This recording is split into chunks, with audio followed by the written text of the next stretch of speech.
just keeping it 100.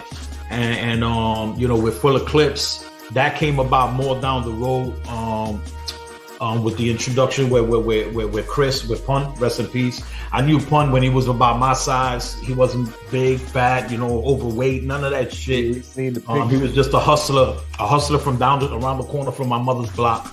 He was doing this thing over there at a place called, it was in Davidson Projects, which AKA was called The Ranch, where a lot of other soldiers and hitters came from. That's where Sammy with Triple Sace lived at.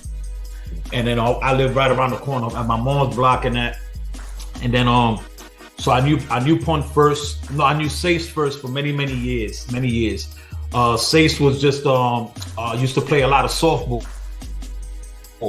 in the projects at 23 Park in Forest.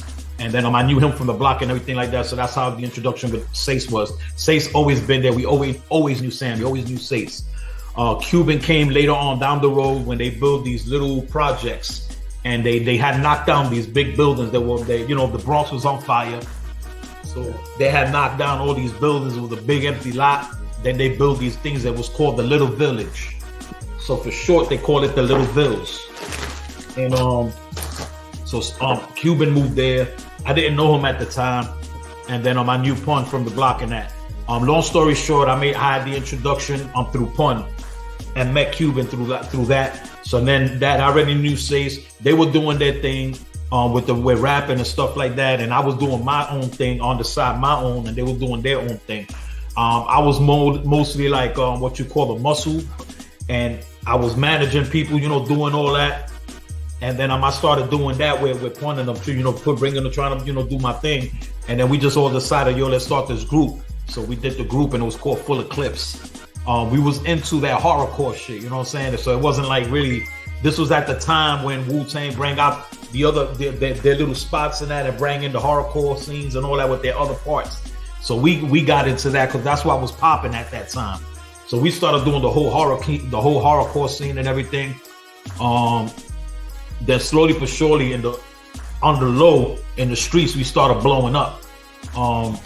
We used to go to the strip place. It was called the Playhouse on East Tremont in the Bronx.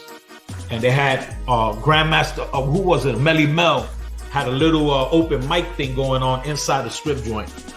So we went in there. We ended up winning whatever they was doing, and then we ended up getting.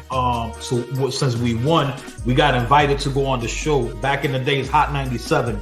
It was called the Mike Check Show, where they would bring in artists and stuff like that. So we go up in there. And we just started freestyling off. We didn't even have no songs. We didn't have none of that. We didn't have no 18 bars or nothing. We just knew how to write and how to rap. So that's what we started doing. And the way that we will go next is we'll tap the next person. You know what I'm saying? And then here comes right on top. You know, the old school freestyling just going like that. So we was going off on the radio like that. We was killing it.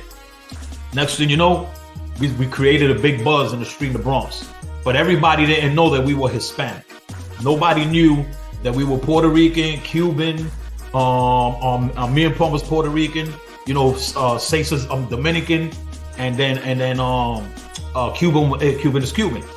So, but nobody knew that we was Latino. You know what I'm